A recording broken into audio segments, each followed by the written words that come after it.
The CEO said, "Pretend to be my wife tonight." She said, "Only if you stop pretending you're fine." Evan Whitmore had perfected the art of looking fine while quietly falling apart. In the mirror of the private suite above the Manhattan ballroom, he adjusted his black bow tie for the third time. The tuxedo fit perfectly, the cufflinks were platinum, his hair was controlled, his posture straight, his expression calm enough to be printed in a foundation brochure. Only his right hand betrayed him. It trembled slightly as he read Meredith's message. "I can't do this tonight, Evan. I'm sorry. I can't keep pretending." For a moment, the room lost sound. Below him, the Whitmore Foundation gala was already filling with donors, board members, reporters, and people who believed champagne was a personality. The night was supposed to raise money for scholarships. It was also supposed to prove that Evan was stable, respectable, and surrounded by a family strong enough to keep custody of his 8-year-old niece, Lucy. Without Meredith beside him, the lie of his marriage would begin to crack, and Henry Vale would be waiting with a hammer. His phone buzzed again, this time from his mother. "Control the room." Evan stared at the message until the words blurred. That was Victoria Whitmore's solution to nearly everything. Grief, scandal, childhood fear, bad press, family collapse. Control the room. He slipped the phone into his pocket and practiced a smile. It looked like a man greeting investors. It did not look like a man raising a child who woke at 2 a.m. asking if dead mothers could still hear promises. Downstairs, Clara Bennett stood near a marble column, wondering if it was possible to be physically rejected by a building. The hotel was all gold light, crystal chandeliers, white flowers, and silent waiters carrying trays of food too small to qualify as decisions. Clara had borrowed her dress from a fellow counselor at the Brooklyn Elementary School where she worked. It was navy, simple, and elegant enough if no one looked too closely at the hem she had fixed with safety pins. Her shoes, however, were a betrayal. By minute 10, they had declared war on both feet. "This is why Cinderella left at midnight," Clara muttered. She had arch damage. She was here because her school had received a Whitmore Foundation grant, and the principal had insisted she attend. Clara was 26, one of the youngest counselors in the district, and still got mistaken for a student teacher by parents who thought age worked like a license of wisdom. She did not belong in this world. She knew it. The world knew it. Then Lucy Whitmore saw her. "Miss Bennett." Lucy ran across the edge of the ballroom and threw both arms around Clara's waist. Clara's face softened instantly. Lucy was all velvet dress, loose curls, and brave eyes that had learned too early how to watch adults for signs of leaving. "Hey, tree house architect," Clara said. "Did you bring your colored pencils, or are you trusting these people with emotional honesty?" Lucy made a face. "Uncle Evan says gala guests don't need emotional honesty." "Your uncle says that?" "No, but his face does." Clara glanced up. Evan Whitmore had just entered the ballroom. She recognized him immediately. Not from magazine covers, though she had seen those. She recognized him from school pickup, always on time, always polished, always polite. The kind of man who signed forms in clean black ink and thanked staff by name but never stayed long enough for Lucy to finish a sentence. His eyes landed on Clara. Recognition passed through them, followed by something almost like relief.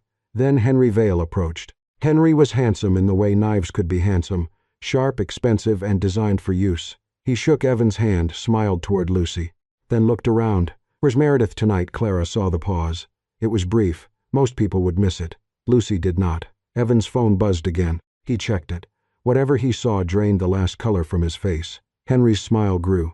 Evan looked toward the side hallway, then toward Clara and Lucy. His decision happened too fast to be wise. "Miss Bennett," he said, voice low. "May I speak with you for 1 minute?" Clara followed him into the hallway, mostly because Lucy was watching, and partly because Evan looked like a man trying to stop a building from collapsing with one hand. He turned to her. "Pretend to be my wife tonight." Clara blinked, then blinked again. "I'm sorry." "Did you just propose to me?" in the tone of someone purchasing liability insurance. Evan closed his eyes briefly. "I know how it sounds. Do you?" "Because from where I'm standing, it sounds like rich people panic has reached its final form. Meredith isn't coming. Henry is trying to challenge my stability as Lucy's guardian. If this becomes public tonight, it could affect custody proceedings, the board, the foundation. And your solution is to grab the nearest school counselor and turn her into emotional duct tape." He flinched. Good, Clara thought. At least he could still feel impact. "This is about Lucy," Evans said, that stopped her from walking away. Not because she trusted him. Because Lucy stood a few steps away, pretending not to listen, holding her little silver purse with both hands. Her face carried the terrible seriousness of a child watching adults lie badly for her benefit. Clara looked back at Evan. "You don't need a wife," she said quietly. "You need to stop teaching her that love means smiling while everything burns." His expression tightened. He could negotiate money, contracts, NDAs, reputation access, appearances, but Clara had named the thing under all of it. She stepped closer and lowered her voice. "I'll help you get through tonight, for Lucy, not for your board, not for your mother, not for your donors." Evan nodded once, too quickly. "But I have one condition. Name it, only if you stop pretending you're fine." The hallway seemed to narrow around him. For the first time that evening, Evan had no elegant answer. A minute later, they walked back into the ballroom together. Henry noticed immediately. His eyes moved from Evan to Clara with dangerous amusement. "I'm sorry," Henry said. "I thought Meredith was your wife." Evan's mouth opened. Clara felt disaster forming. "She is," Evan said. "Clara is, a private family name." Clara nearly choked on the champagne a waiter had just handed her. "A private family name?" She turned to him with a smile so bright it should have come with legal warning.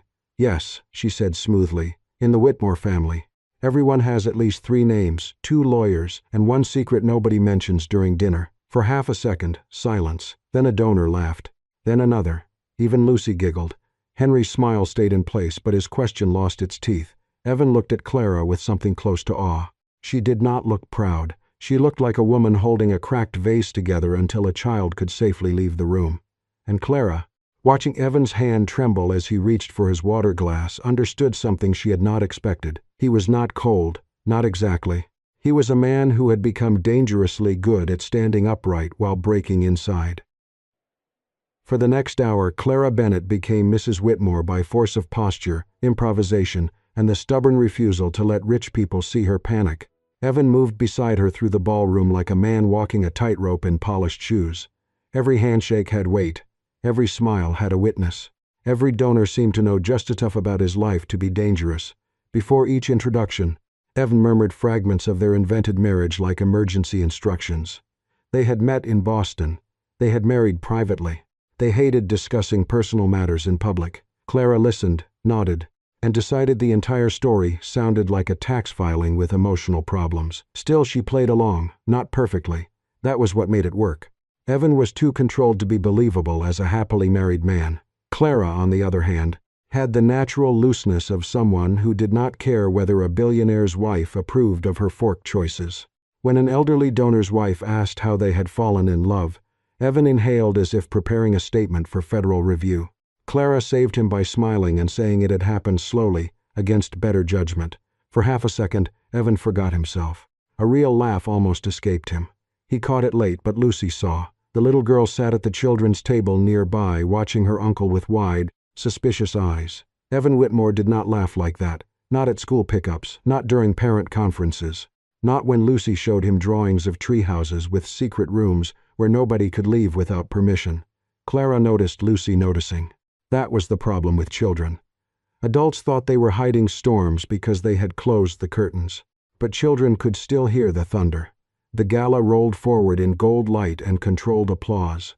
Clara stood through photographs, donor greetings, and small talk about endowments. She learned that wealthy people could make even charity sound like a merger. She also learned that appetizers at this level were less food than suggestion. A waiter offered her something the size of a postage stamp. Clara stared at it. It appeared to be a cracker wearing a hat. Evan glanced down and saw her expression. The corner of his mouth moved. She leaned slightly toward him and murmured that the cracker had artistic ambition but no practical value. Evan had to turn his face away under the pretense of acknowledging someone across the room. Later, she found herself trapped between 2 donors discussing yacht schedules. Clara misunderstood the phrase boat season and asked, with genuine concern, whether that was when boats reproduced. The silence lasted 1 elegant, catastrophic second. Then Evan coughed into his fist. After that, something changed. He stopped treating Clara only as a solution to a crisis. He started watching her as if she were a window opened in a room he had been suffocating in for years. Clara did not admire his money. She did not fear his mother. She did not melt when board members said his name with reverence. She looked at him as if his title were simply one more thing he hid behind, and Evan, to his own surprise, began to breathe more easily beside her. Lucy found Clara near the dessert table while Evan was pulled into a conversation with trustees. The child's small hand slipped into Clara's palm with an urgency that did not match her velvet dress. Away from the crowd, Lucy looked up at her and asked whether grown-ups were allowed to lie if they called it protecting someone. Clara did not answer quickly. She had spent enough time with children to know they hated soft lies more than hard truths. Soft lies made them feel foolish for knowing what they knew. So Clara crouched carefully, ignoring the protest from her borrowed shoes. She told Lutz that grown-ups sometimes lied because they were scared. Sometimes they thought fear became smaller if they covered it with prettier words. But lying did not make fear vanish, it only made children carry it without a name. Lucy absorbed this with the grave expression of an 8-year-old who had already carried too many unnamed things. Clara wished, fiercely, that Evan had chosen courage earlier. Then Meredith arrived. She did not make an entrance. She did not need to. The room shifted around her anyway. Meredith Shaw was beautiful in a quiet, expensive way, with a silver dress and a face that looked composed from a distance and tired up close.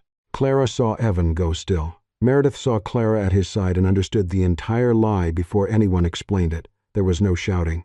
That somehow made it worse. Meredith took Evan aside near a side corridor lined with white orchids. Clara watched from across the room, Lucy half hidden behind her skirt. Evan's posture was rigid. Meredith's hands remained folded, but her face held a pain Clara recognized. This was not a villain discovering she had been replaced. This was a woman realizing she had been erased for convenience.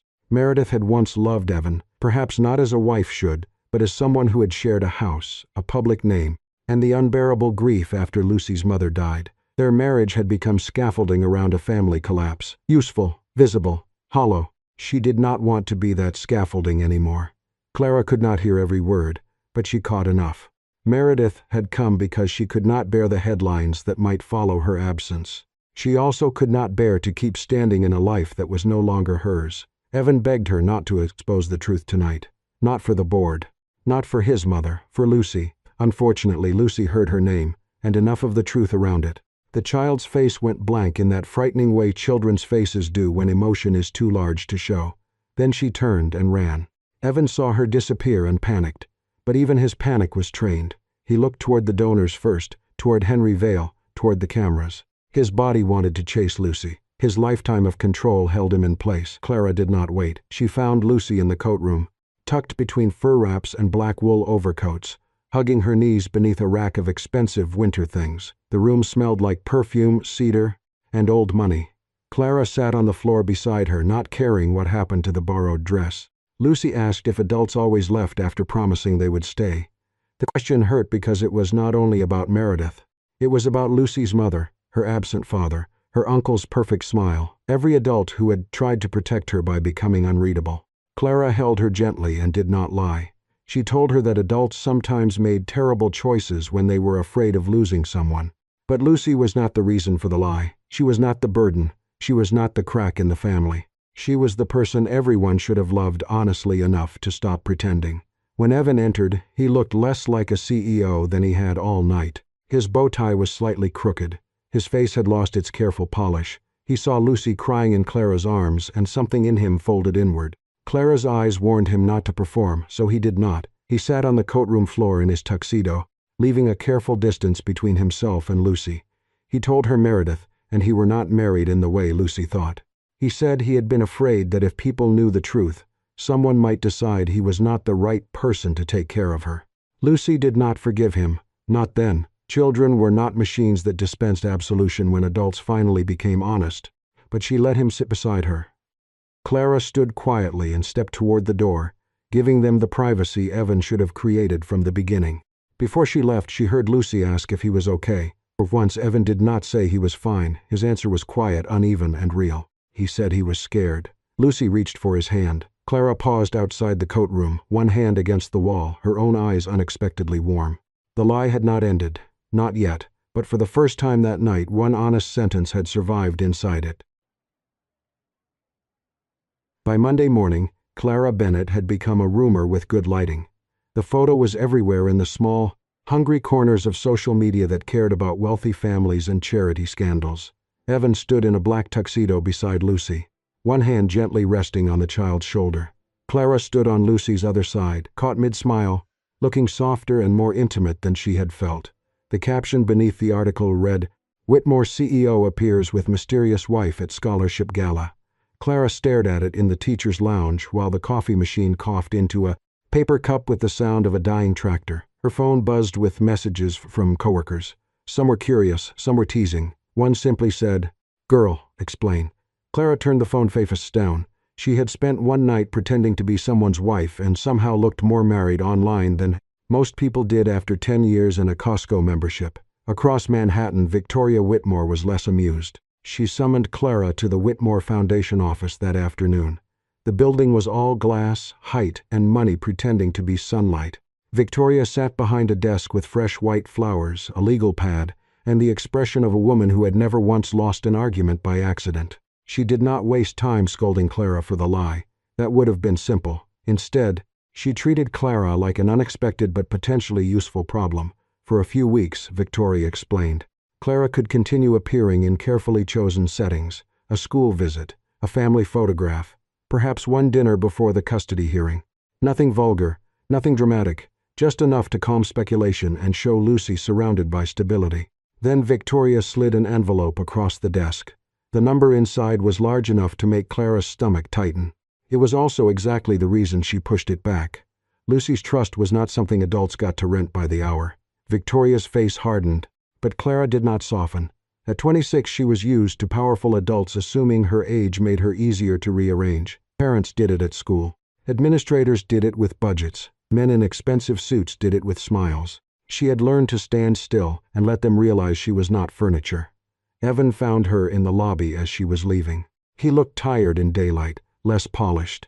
The kind of tired that did not come from missing sleep but from holding up a ceiling no one else admitted was falling.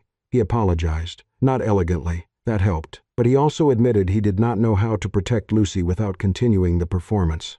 The court wanted stability. The board wanted order. His mother wanted a family portrait with no cracks visible from the street. Clara listened, then told him the truth he kept trying to walk around. The problem was not that he needed help. The problem was that he kept using perfection to cover damage until everyone around him had to guess what was real. A few days later, Evan came to Lucy's school for a meeting. This time he arrived without assistance, no legal team, no mother, no strategy folder thick enough to crush a child. He watched Clara work before the meeting began.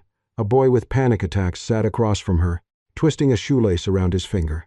Clara did not drown him in sweetness. She spoke calmly, directly, giving him words small enough to hold. Later, she helped a girl whose parents were divorcing draw 2 houses, connected by a bridge, instead of pretending one house had not broken. Evan began to understand her strength. It was not softness, it was accuracy with kindness inside it. After school, Clara and Evan helped Lucy build a model treehouse for a class project. Lucy insisted it needed 3 exits because people should be allowed to leave without disappearing. Evan did not know what to do with that sentence, so he concentrated on the hot glue gun and managed to attach a popsicle stick ladder to his own cuff. Clara called him a legal hazard with good hair. Lucy laughed so hard she dropped a packet of tiny cardboard windows. Evan laughed too, and for a few minutes nothing was being performed. That was the dangerous part. Clara found herself noticing things she should not notice. The way Evan lowered his voice around frightened children. The way he watched Lucy when she was not looking, as if love had made him permanently afraid. The way he drank terrible teacher lounge coffee without complaint, though his face suggested he was reviewing his will. She liked him. That frightened her more than Victoria's envelope, because liking Evan made the lie harder to hate.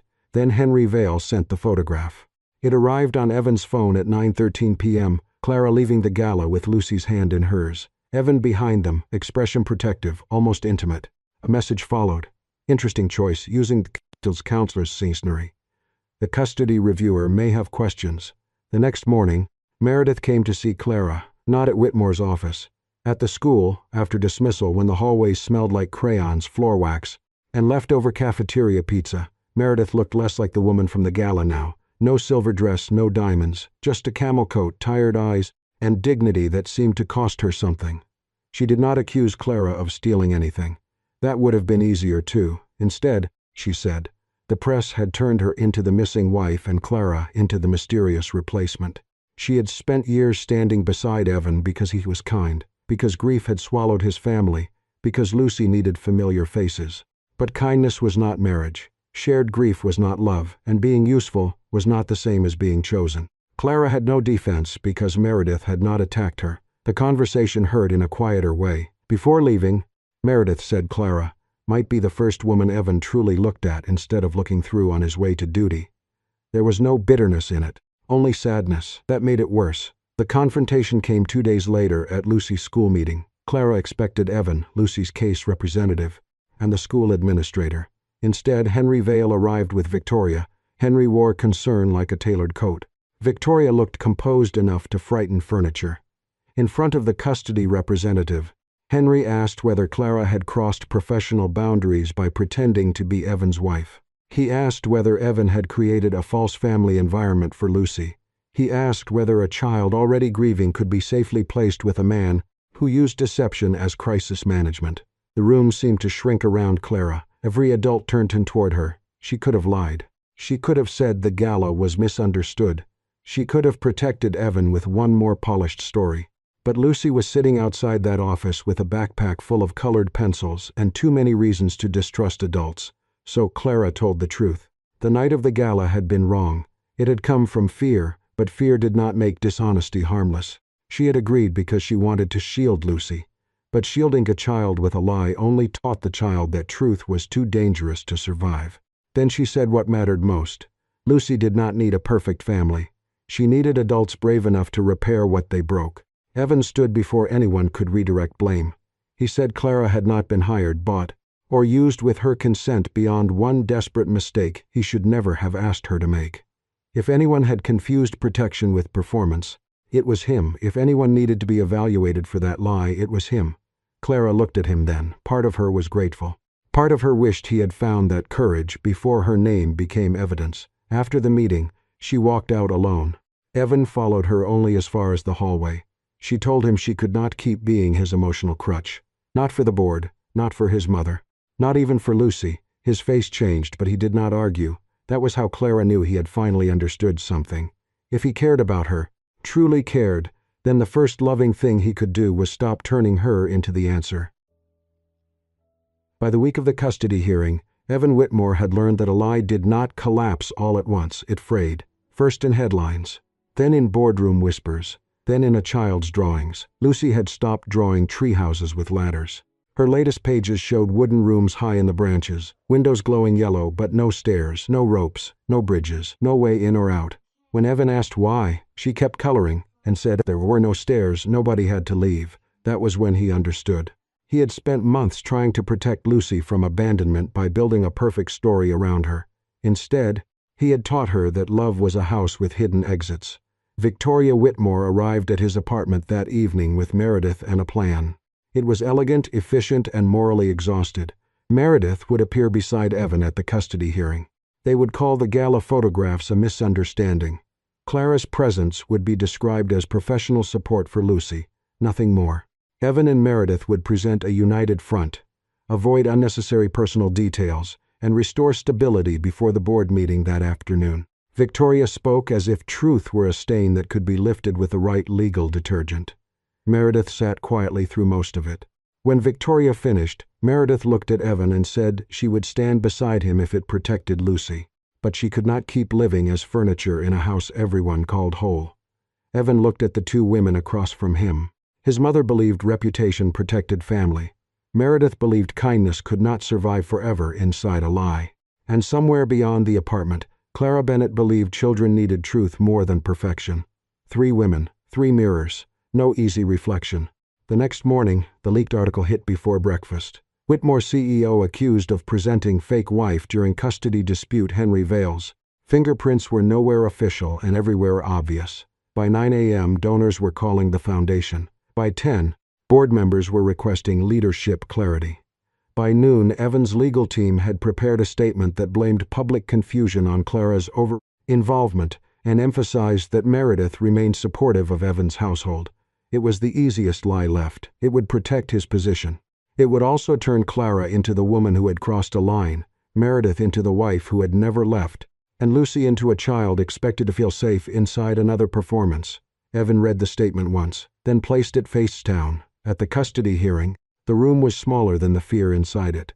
Lucy sat with a child advocate outside the main chamber, holding a stuffed rabbit and a colored pencil.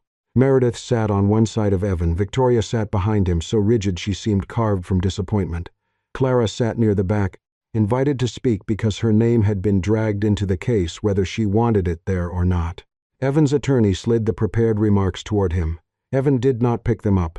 When asked to explain the gala, he stood slowly. For a second, the old instinct returned. Control the room. Protect the image. Keep the family intact from the outside, even if the inside had gone airless. Then he thought of Lucy's treehouse with no stairs. He told the truth. His marriage to Meredith had ended in every way that mattered before the gala. They had delayed saying so because grief, custody, and reputation had become tangled until honesty felt dangerous. Clara had not been his wife. He had asked her to pretend for one night because he was terrified of losing Lucy. He did not make himself noble. He said the mistake was his. More than that, he admitted he had placed the appearance of a stable family above Lucy's emotional safety. He had believed that if the walls looked strong, Lucy would not notice the foundation cracking. But children noticed. They always noticed. They simply blamed themselves when adults refused to name the damage. His voice roughened then. He still wanted custody of Lucy.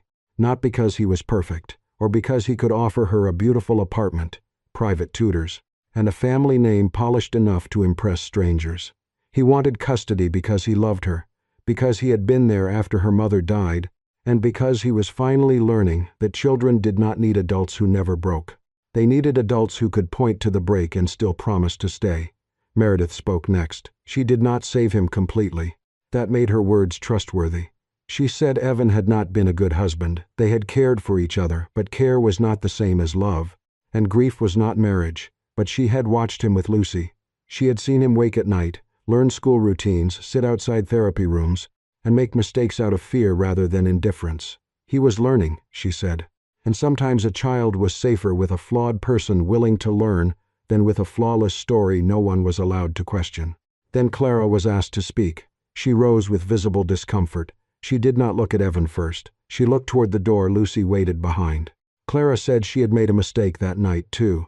She had agreed to a lie because she feared the consequences of refusing. But Lucy's needs had become clearer afterward, not smaller. The child did not need a pretend mother, a silent wife, or a polished family portrait. She needed adults who stopped making her carry secrets that belonged to them. Clara did not romanticize Evan. She said only this: a person who could admit harm in front of the people able to punish him might be closer to safe than a family that survived by painting over cracks and calling it love. The decision was not final. Life rarely gave that kind of clean mercy. But Evan was granted temporary guardianship under review, with conditions: family therapy, transparency regarding household structure, and continued oversight from a child advocate. It was not victory. It was responsibility. Outside the hearing, the board was waiting. By late afternoon, Evan stood in another room under colder lights. Henry Vale presented the scandal as proof of instability. Several directors agreed Evan should step back temporarily from executive authority until an independent review assessed the impact on foundation governance. Evan had enough information to wound Henry badly: a set of emails, a donor conflict, quiet manipulations dressed as oversight. For a moment, the old Evan considered using them. Then he saw Lucy through the glass wall, sitting with Meredith, kicking her feet beneath a chair, watching adults decide whether truth had consequences. So Evan did not turn the room into a knife fight. He accepted the review. He kept temporary custody. He lost part of his power. Henry did not win entirely. His smile faded when the board also ordered an ethics review of the leak. Victoria, for once, said nothing. She looked at her son as if he had disappointed her and become recognizable at the same time. That evening, Evan found Clara outside the courthouse. He did not ask her to come back. He did not ask her to forgive him. He only said that for the first time in his life, he had told the truth without knowing whether it would save anything. Clara looked at him for a long moment. The city moved around them, loud and indifferent. Finally, she said that maybe that was when truth started to matter. Not when it guaranteed a happy ending, but when someone chose it anyway. By autumn, Lucy Whitmore had begun drawing stairs again. Not every treehouse had them. Some still floated too high in the branches, windows glowing from places no one could reach. But more and more, her drawings included ladders, bridges, rope swings, crooked little steps connecting one room to another. Her therapist called it progress, Evan called it hope, but only when Lucy could not hear him. He had learned not to turn every small improvement into proof that everything was fixed. Nothing was fixed that neatly. His guardianship had been extended under review. Family therapy was required. So was a real support system, not the Whitmore version of support, which usually meant a lawyer, a driver, and someone paid to make problems look less visible. Meredith visited sometimes. She brought Lucy books, sat through awkward dinners, and no longer wore the invisible costume of Evan's perfect wife. She became what she had always been better suited to be, a familiar adult who cared, stayed when she could, and left without lying about why. Evan stepped back from direct executive control for several months. The press called it a leave. The board called it a governance adjustment. Lucy called it Uncle Evan finally learning how toast works. She was not wrong. He burned breakfast often enough that the smoke alarm began to feel like a family member. He appeared less in business magazines and more in school pickup lines. He attended therapy sitting painfully straight in a chair too small for his dignity. He learned that listening to an 8-year-old explain a bad dream required more courage than facing donors. Clara Bennett kept her boundaries. Before she let herself meet Evan as anything other than Lucy's former counselor, she transferred Lucy's care to another therapist. She documented it, explained it, and made sure no one could mistake love for professional compromise. Evan respected that. It made him love her more quietly. They met again one cool afternoon in a Brooklyn park, where Lucy was playing with other children beneath maple trees turning gold at the edges. Evan arrived carrying 2 coffees in a small brown paper bag from a bakery. Clara eyed the bag. "Is that an apology pastry? It's a cinnamon roll."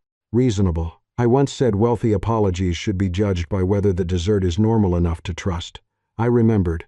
She took the coffee, then studied him. He looked different without the gala lights.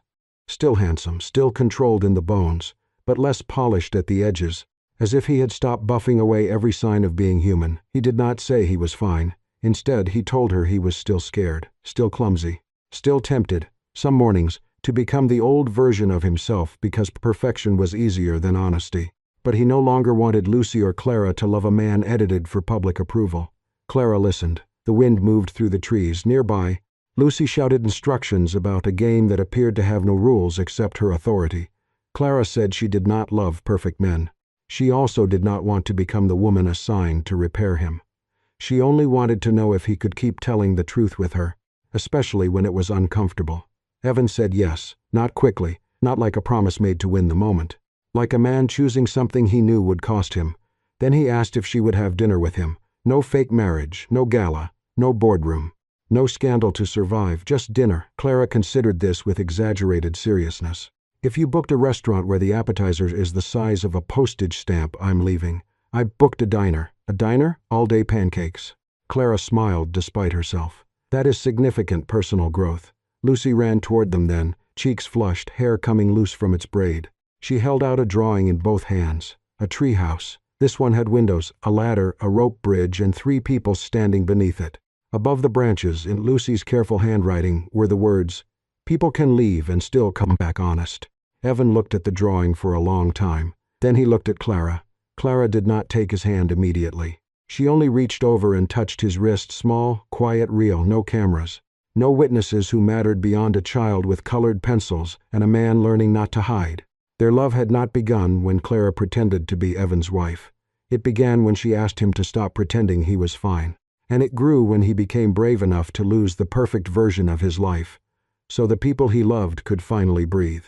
Sometimes the most dangerous lie is not the one we tell other people. It is the quiet one we repeat to ourselves. "I'm fine. I can handle it." No one needs to see the crack. But love was never meant to be a performance under bright lights. It was never meant to be a perfect smile at a gala, a perfect family photo, or a perfect answer prepared by lawyers. Love begins in the moment someone sees you trembling and does not ask you to look stronger. It begins when a child is finally allowed to ask hard questions.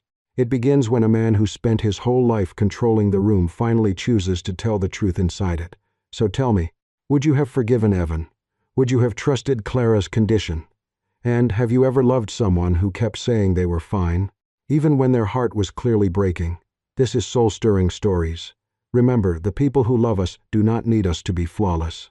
They need us to be honest enough to stay.